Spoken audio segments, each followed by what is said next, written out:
اما بعد، آج کی گفتگو میں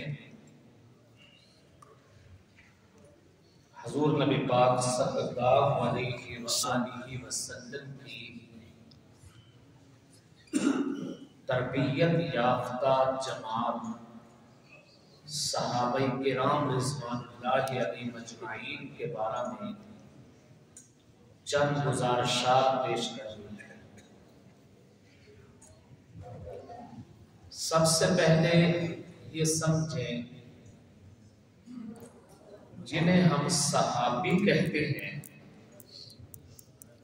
یہ بنتے کیسے ہیں، صحابی کی تعریف کیا ہے۔ ہر وہ شخص جس نے ایمان کی حالت میں نبی پاک صلی اللہ علیہ وآلہ وسلم سے ملاقات کی ہو اور پھر تا وفات ایمان پہ قائم رہا ہو، اسے صحابی کہا جاتا ہے۔ الفاظ پھر دہرانے لگا ہوں، ہر وہ شخص، وہ مرد ہو یا عورت،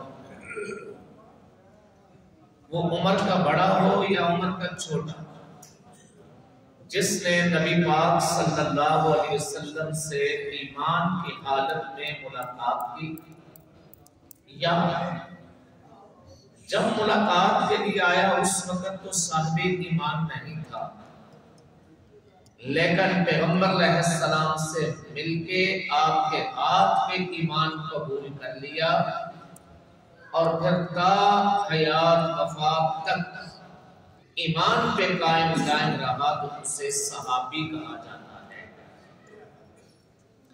یہ ملاقات چند لمحوں کی ہو تب صحابی ہے، چند مہینوں کی ہو تب صحابی ہے، چند سالوں کی ہو تو تب صحابی ہے۔ حضور نبی پاک صلی اللہ علیہ وآلہ وسلم سے ملاقات کر کے جو صحابی بنا، صحابی کی جمع آتی ہے صحابہ، صحابی کی جمع صحابہ۔ یہاں ایک لفظ اور ہے اس سے ملتا جلتا، وہ سمجھ لینا چاہیے، وہ ہے اصحاب، اصحاب رسول صلی اللہ علیہ وسلم۔ اس میں تھوڑا سا فرق ہے، اصحاب جمع ہے صاحب کی اور صحابہ جمع ہے صحابی۔ صحابی اور صاحب ان دونوں کے استعمال میں فرق یہ ہے کہ صحابی اس فرد کو کہتے ہیں جس نے حضور نبی پاک صلی اللہ علیہ وآلہ وسلم سے ملاقات کی ہو۔ یہ لفظ صرف انہی پر ہی بولا جاتا ہے، ان کے علاوہ کسی اور پہ نہیں بولا جاتا۔ یہ صرف صحبت رسول صلی اللہ علیہ وسلم کے لیے استعمال ہوتا ہے، کسی اور کی صحبت کے لیے نہیں۔ جبکہ لفظ صاحب اس میں وسعت ہے، اس میں وسعت اتنی ہے کہ جو جس سے بھی رفاقت پالے وہ اس کا صاحب بن جاتا ہے۔ مثلا ہم خود بھی ایک دوسرے کو کہتے ہیں یہ میرا صاحب ہے، ہم ایک دوسرے کو صاحب کہہ دیتے ہیں یہ میرا صاحب ہے، صحابی نہیں کہتے کہ یہ میرا صحابی ہے۔ ہم ایک دوسرے کہہ دیتے ہیں یہ فلاں کے اصحاب ہیں، اصحاب کہف کہہ دیتے ہیں، صحابی کہف نہیں کہتے۔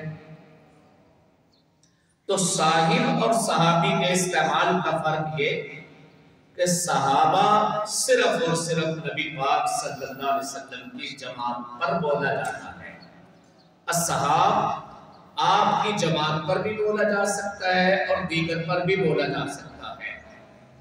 تو حضور نبی پاک صلی اللہ علیہ وآلہ وسلم کی یہ جماعت، اس پہ آقا علیہ السلام نے 23 سال محنت کی، اور یہاں ان کی عظمت و منقبت کتنی ہوتی ہے اس کا اندازہ دو لفظ سمجھ میں آئے تو سمجھ آئے گی۔ ایک ہے مقام عبادت اور ایک ہے مقام صحابیت۔ مقام عبادت کا مطلب ہے ایک بندہ بہت لمبی لمبی عبادتیں کرتا رہا یا کر رہا ہے، 20 سال ہو گئے عبادت کرتے، 30 سال ہو گئے، 40 سال ہو گئے، یہ عبادت کے بلند مقام ہے۔ اور مقام صحابیت کا مطلب یہ ہے یا مقام قرابت رسول کا کہ ایک شخص نبی پاک صلی اللہ علیہ وآلہ وسلم کے قرب میں آ گیا، عبادات کرنے کا موقع زیادہ نہیں مل سکا۔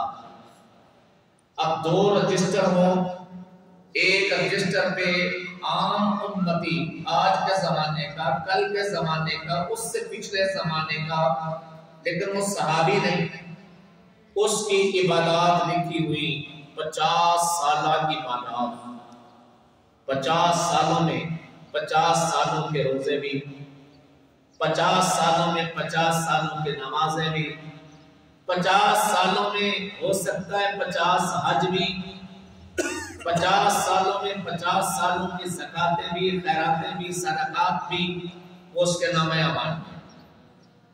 دوسرا رجسٹر اس شخص کا ہے جو نبی پاک صلی اللہ علیہ وسلم کا صحابی ہے، وہ حضور صلی اللہ علیہ وسلم کی خدمت میں حاضر ہوا، ایک نماز ادا کی، اگلی نماز سے پہلے ہی وفات ہوئی۔ اب اس کے رجسٹر میں نمازیں کتنی؟ ایک، روزہ ایک بھی نہیں، حج ایک بھی نہیں، عمرہ ایک بھی نہیں، زکوٰۃ ادا کی ہو ایک بھی نہیں، جہاد کا موقع نہیں ملا ایک بھی نہیں، قرآن پاک کی کچھ طویل تلاوتیں کی ہوں ایک بھی نہیں۔ اب بظاہر دیکھیں نامہ اعمال عبادات میں امتی آگے، لیکن سوال یہ ہے کہ عظمت و شرافت میں کون آگے، عظمت و منقبت میں کون آگے، بلندی درجات میں کون آگے، قرب الہی میں کون آگے ہے؟ پوری امت کا اتفاق ہے کہ حضور نبی پاک صلی اللہ علیہ وسلم کی جس کو قرابت اور صحبت حاصل ہو گئی وہ رتبے میں، عظمت میں، منقبت میں، مقام عبادت والے سے بہت اونچا ہے۔ اور یہ محض جذبات نہیں، خود حضور نبی پاک صلی اللہ علیہ وآلہ وسلم کا ارشاد گرامی ہے، آپ علیہ السلام نے فرمایا، امام بخاری رحمۃ اللہ علیہ نے بخاری شریف میں روایت نقل کی ہے، آپ نے فرمایا لوگوں لو انفق احدکم، تم میں سے یعنی عام امتیوں میں سے کوئی اگر احد پہاڑ کے برابر سونا اللہ کے راستے میں خرچ کرے، احد پہاڑ کوئی معمولی پہاڑ نہیں ہے، بہت سارے دوستوں نے زیارت کی ہوگی، اونچا، لمبا، عرض، طول، وسیع پہاڑ ہے، چھوٹا نہیں، اس پہاڑ کے برابر چاندی بھی نہیں، فرمایا اس پہاڑ کے برابر سونا خرچ کیا ہو، اللہ کی رضا کے لیے کیا ہو، مستحقین بھی کیا ہو، عوام الناس کی خدمت کی ہو، عام امتی نے، آپ علیہ السلام نے فرمایا میرے صحابی نے ایک مد جو یا آدھا مد جو خرچ کیا ہوا۔ یہ مد کیا ہے؟ یہ پیمانہ ہے، عربوں کے ہاں پیمانے تھے، پیمانوں کے مختلف نام، سا، نصف سا، ابھی آپ فطرانے کے احکام سن رہے ہوں گے علماء سے، تو فطرانے میں حساب سا کے اعتبار سے ہے کہ گندم ہو تو نصف سا اور کھجور ہو تو پورا سا، تو مد بھی ایک پیمانہ ہے۔ اب یہ مد کا جو پیمانہ ہے یہ کتنا بنے گا؟ 1.5 سیر کے قریب بنتا ہے۔ فرمائے اتنا کوئی خرچ کرے صحابی نبی پاک صلی اللہ علیہ وسلم نے فرمایا احد پہاڑ سونے کا خرچ کرنے والا میرے صحابی کے ایک جو کے مد کے برابر رتبے کو نہیں پہنچ سکتا، اس لیے کہ دین اترا ہے اللہ کے نبی پہ، اترتا دیکھا ہے صحابہ نے، دین کا سب سے پہلا نزول صحابہ پہ ہوتے ہیں۔ آج ہم سعادتیں حاصل کرنے کے متلاشی ہوتے ہیں، پتہ چل جائے کہ جامع مسجد نسیم میں امامت کرانے کے لیے بیت اللہ شریف کے امام آئیں گے تو کیا خیال ہے پوری ڈی سی کالونی کے لوگ نماز جمعہ پڑھنے آئیں گے کہ نہیں آئیں گے؟ جی کیا وہ جمعے کے 4 فرض پڑھائیں گے؟ کتنے پڑھائیں گے؟ تو مفتی اسامہ صاحب کتنے پڑھاتے ہیں؟ 2۔ خطبے کتنے دیں گے؟ تو 4 دیں گے، 2 وقفے کے ساتھ۔ مفتی صاحب کتنے دیتے ہیں؟ کیا اضافی کریں گے؟ وہ کیا اضافی کریں گے؟ وہ مسئلہ آپ کو سنائیں گے عربی میں، آپ کو سمجھ نہیں آئے گی۔ مفتی صاحب مسئلہ بتاتے ہیں اردو میں، آپ کو سمجھ آتا ہے۔ کیا فائدہ ہوا؟ کیا حاصل کرنے آئے؟ نسبت کی قدر ہے اللہ کے ہاں، نسبت کی نسبت صحابہ کو نسبت رسول صلی اللہ علیہ وسلم حاصل ہو گئی۔ اس ہستی کے پیچھے نمازیں پڑھنے کا موقع ملا جس ہستی پہ نماز اتری، اس ہستی کے ساتھ حج کرنے کا موقع ملا جس ہستی کے سے حج کی فرضیت ہوئی، اس ہستی سے زکوٰۃ کے مسئلے سننے کو ملے جس ہستی پہ زکوٰۃ کے مسئلے اترے، قرآن اس ہستی سے سنا جس ہستی پہ قرآن کا نزول ہوا، حضور نبی پاک صلی اللہ علیہ وآلہ وسلم کے ساتھ قرب پایا۔ ایک اور میں نکتے کی طرف اشارہ کروں، ہم جب کہتے ہیں نا ہمیں فلاں سے قرب ہے، یہ قرب 2 طرح کا ہوتا ہے۔ ایک ہوتا ہے بلکہ قرب 3 طرح کا، ایک ہوتا ہے قرب زمان، ایک ہے قرب مکان، اور ایک ہوتا ہے قرب قلب۔ قرب زمان کا مطلب ہے میرا اور فلانے کا زمانہ ایک، جی میں نے ان کا زمانہ پایا، ملاقات چاہے ہوئی ہو چاہے نہ ہوئی ہو، لیکن میں ان کے زمانے کا، یہ قرب زمان ہے۔ قرب مکان یہ ہوتا ہے کہ میں نے اور انہوں نے اکٹھے ایک جگہ وقت گزارا، اور قرب قلب یہ ہوتا ہے کہ کوئی اسلام آباد رہے اور ہم یہاں رہیں، قلب کا قرب۔ صحابہ کرام وہ ہیں جنہیں نبی پاک صلی اللہ علیہ وسلم کا قرب زمان بھی ملا، قرب مکان بھی ملا، اور قرب قلب بھی ملا، توجہات بھی ملی۔ ایک اور میں یہاں نقطے کی سے بات واضح کروں، ایک ہوتا ہے علم اور ایک ہوتا ہے عمل۔ علم اور عمل آپ غور کریں، 3 حرف ہیں، علم کے بھی 3 ہیں اور عمل کے بھی 3 ہیں۔ اور اگلی بات قابل غور، جو حرف تینوں لفظ علم کے ہیں، عین لام میم، وہی حرف تینوں لفظ عمل کے ہیں، عین لام میم۔ آپ غور کریں کوئی الگ لفظ آیا، عین لام میم علم، عین میم لام عمل، صرف حرف آگے پیچھے ہوا، یعنی اس کی ترتیب بدلی، حروف تینوں وہی ہیں، ترتیب بدلی۔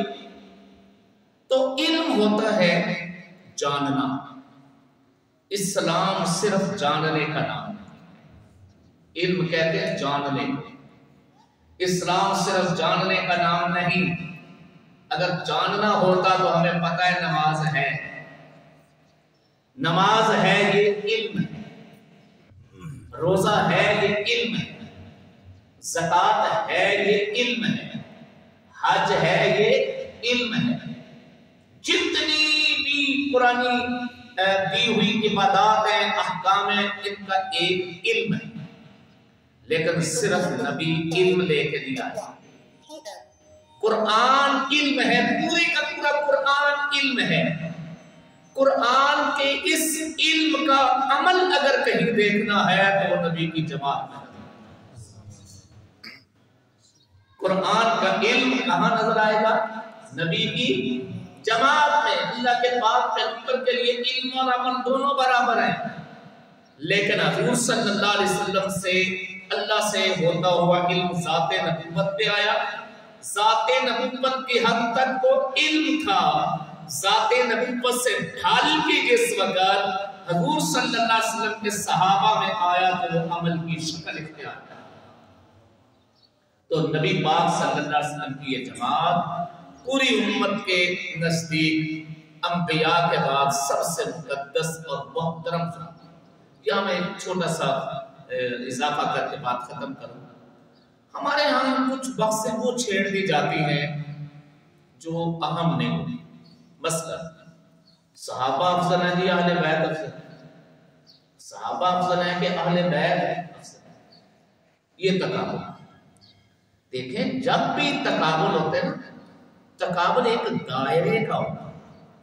دائرے کا بیوی افضل ہے کہ شوہر افضل ہے؟ نہیں بھئی، بیوی اپنی جگہ افضل ہے، شوہر اپنی جگہ افضل ہے۔ ابا افضل ہے کہ اماں افضل ہے؟ دونوں افضل ہیں، اس کا دائرہ اور ہے، اس کا دائرہ اور ہے۔ یہ تو کہہ سکتے ہیں کہ قاری امجد صاحب بھی باپ ہیں، یہ بھائی بھی باپ ہیں، یہ محترم بھی باپ ہیں اپنے اپنی اولادوں میں، ان میں سے بحثیت باپ کون افضل ہے؟ جب بھی تقابل ہوگا کن کا ہوگا؟ اس دائرے کا ہوگا۔ یہ کبھی نہیں ہو سکتا سوال نبی افضل ہے کہ صحابی افضل ہے۔ صحابی کا دائرہ اور ہے، انبیاء کا دائرہ اور ہے۔ یہ سوال ہو سکتا ہے نبیوں میں کون افضل ہے، نبیوں کے دائرہ میں کون افضل ہے۔ یہ سوال نہیں ہو سکتا جب فرشتے افضل ہیں کہ جنات افضل ہیں۔ بھئی دائرہ الگ الگ ہے۔ آپ یہ کہہ سکتے ہیں کہ فرشتوں میں کون افضل ہے، جبرائیل افضل ہے کہ اسرائیل افضل ہیں، کہ اسرافیل کے میکائیل افضل ہیں۔ تو صحابہ نبی کی جماعت کا نام ہے، اور جنہیں اہل بیت کہا جاتا ہے وہ نبی کا گھرانہ ہے۔ ان کے درمیان تقابل بنتا ہی نہیں کہ تقابل کر کے کہیں جی یہ افضل ہے کہ یہ افضل ہے۔ اس لیے تقابل کی طرف نہیں آنا۔ بحثیت جماعت، اہل بیت جماعت نہیں، بحثیت جماعت جن کو نبی نے تیار کیا ہے۔ اہل بیت تو نبی کا گھرانہ، اولادیں ہیں، بیویاں ہیں، انہیں تیار نہیں کیا جاتا۔ تو عظمت و منقبت کی جب بات چلتی ہے کہ عظمت و منقبت پہ کون ہے، وہ جماعت پہ ہوتی ہے جن کو تیار کیا ہے۔ وہ نبی کی محنت ہے، نبی کی محنت کے اعتبار سے کون افضل ہے؟ تو نبی کریم صلی اللہ علیہ وسلم کی جماعت انبیاء علیہ السلام کے بعد پوری کی پوری امت سے، انسانیت سے افضل ہے۔ اللہ پاک ہمیں ان کا ادب احترام نصیب فرمائے۔ اللہم انت السلام منک السلام تبارک یا ذا الجلال والاکرام۔